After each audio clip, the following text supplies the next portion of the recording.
દિયોદર તાલુકા પંચાયતમાં હોદ્દેદારોની ચૂંટણીના વિવાદમાં સાંસદ ગેનીબેન ઠાકોરની એન્ટ્રી થઈ। તાલુકા પંચાયતના પ્રમુખ અને ઉપપ્રમુખની ચૂંટણી રદ થતા કોંગ્રેસે ધરણા કર્યા। બનાસકાંઠાના સાંસદ ગેનીબેન ઠાકોર સહિત કોંગ્રેસ નેતાઓ ધરણા પર બેઠા। ભાજપના આંતરિક ડખામાં ચૂંટણી રદ થઈ હોવાનો કોંગ્રેસે ગંભીર આક્ષેપ કર્યો।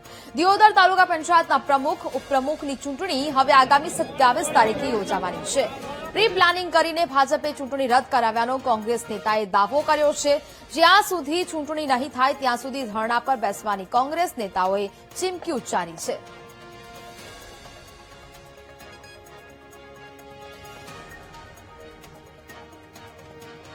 સંવાદદાતા વશરામ ફોનલાઈન પર જોડાયા છે। વશરામ, દિયોદર તાલુકા પંચાયતમાં હોદ્દેદારોની ચૂંટણી વિવાદમાં આવી છે, શું વિગત?